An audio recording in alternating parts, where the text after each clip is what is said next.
बिने करे कर दे तो महल सभा में खड़े होना तो लज्जा रहती है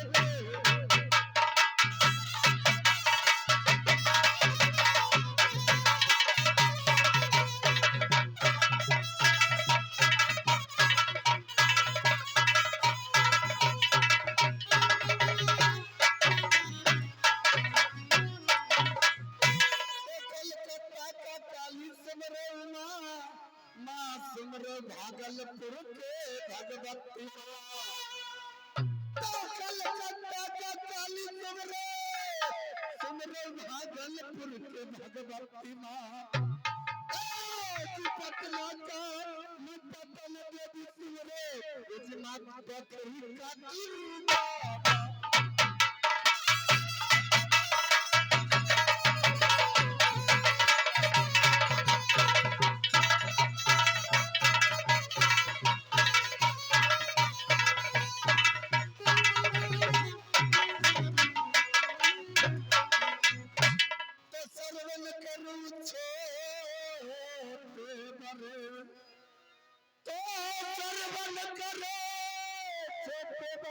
सकल समाज कभी खुशी मन से मुझको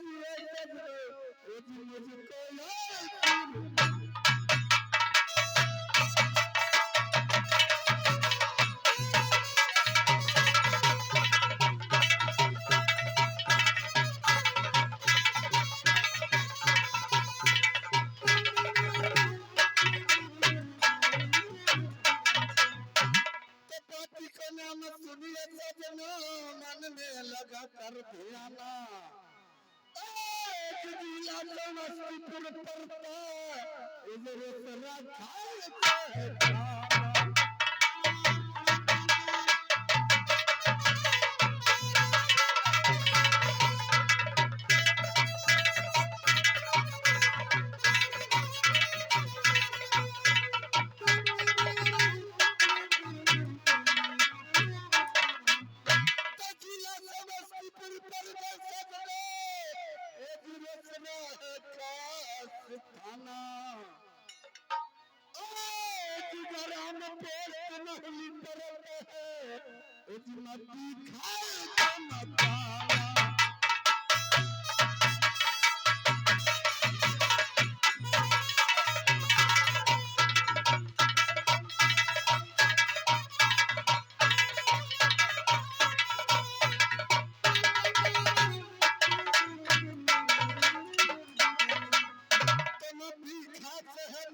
वाला तो कान में कुंडल से गले है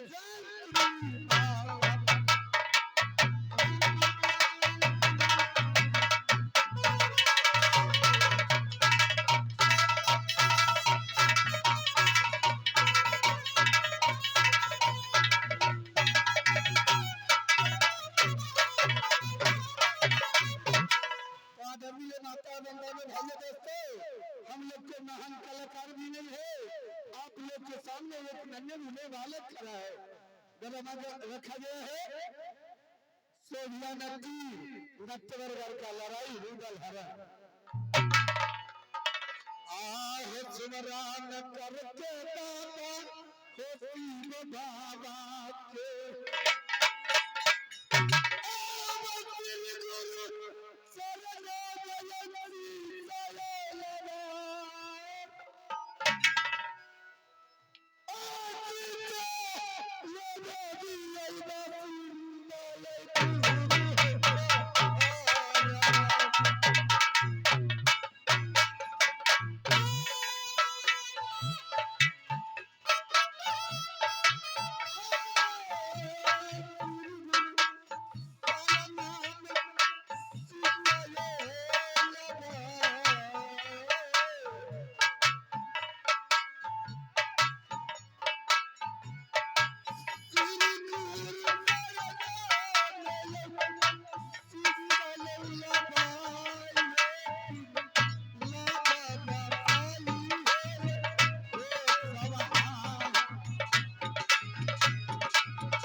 जासर सिंह माँ की नाम सती देवला, बड़े दादा अमरपति अल्लाह सरदार, भाभी का नाम रानी सोनावती।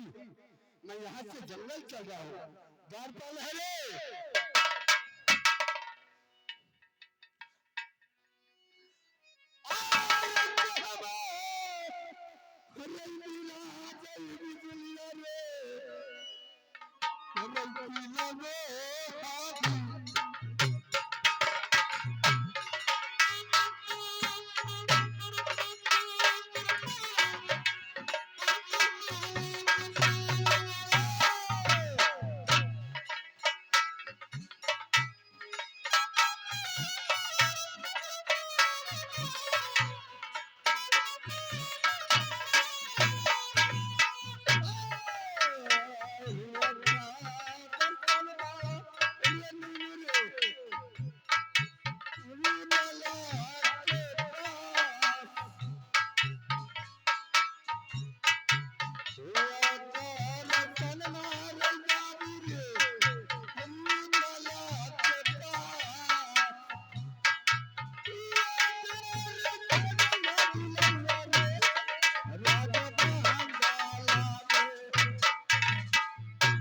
हजूर।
छोटी मुंह वाली बात बोलोगे ना, कहलो मैं जवान खींच कर कैसे दरबार में टांग दूंगा।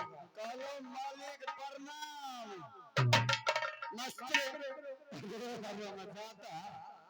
दरबार जी मालिक। ये बताओ प्रणाम किस ढंग से होता है रे? प्रणाम 3 तरीका है छे। कैसे कैसे होता है मुझे समझाओ तो। देखो हमें बताइयो। अच्छा ये भी प्रणाम होगा रे? एक भले ना। अच्छा आ दोसर ठेवना पर से। दोसर तेसर कौन भले जाने छे? कौन?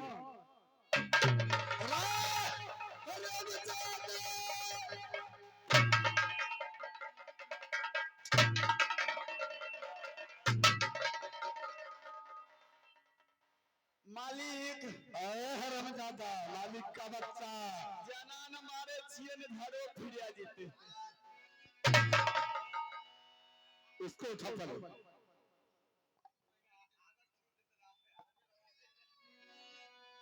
जी मालिक। सारा झमेला छोड़ो, चलो चलकर जंगल में शिकार खेलेंगे। चलो चलो चलो। अरे बाबा बेटा तारो हम करी रे, ये जंगल के छियो छियो छियो। अरे बाबा रैना तू कबार याद रगल दे जकर वाले बाबू सरदार जाला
अरे बहन हाँ बहन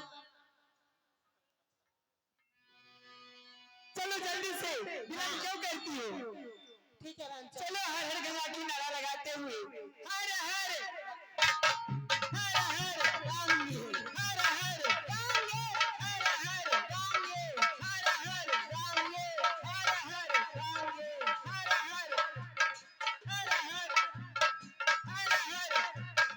हर हर हर गंगे हर हर गंगे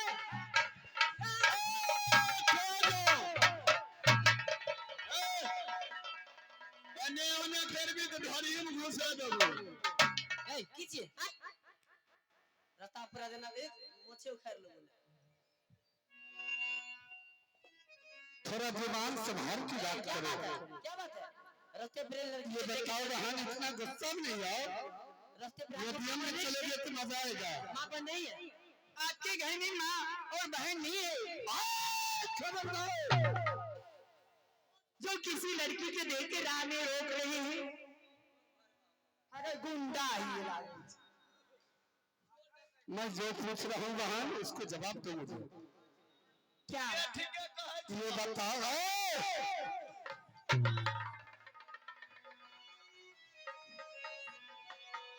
बहन बोलिए ये बताओ आप लोग ये हर हर लड़की हाँ बोलिए ना हर हर गंगा के नारा लगाते हुए कहाँ की यात्रा बनाए हो हेलो ये लकड़ी काठी और कहाँ जाछो बदतमीज बोलने की कैपेसिटी नहीं है क्या तमीज पिलिए ओकरा तोरे में गंदियो पिन्ने छी लड़की बोलो लड़की अरे हराम दादा इससे मैं पूछ रहा हूँ तुम आराम से रहे दो ठीक है ना ये बताओ तुम लोग बहन कहाँ की यात्रा बनाए हो मैं कहीं जाए क्षेत्र में क्या मतलब कुछ तो बता सकते हो ना क्यों बताओ क्यों नहीं बताओगे तुम लोग तो अपना मुख से आवाज सुना हर हर जगह को नारा लगाते हो हमें यार कहीं जाइए कोई बोलता ही नहीं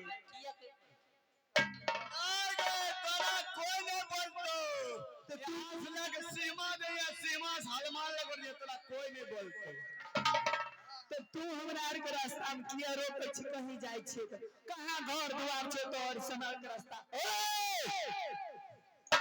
तुम हटकर की बात करो ये बताओ हर हर गंगा को नारा लगाते हुए कहाँ की यात्रा बोलिए क्या बात है एक सवाल तुम बता नहीं सकते हो नहीं बताओगे बता सकती हूँ आज कहते जतरदा पतरती ये बनई ले जंगला से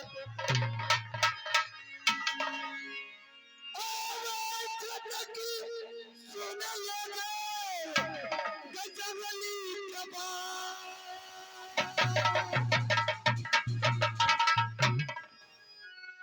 कके होके जतारा बाबा नहीं कहीं जहां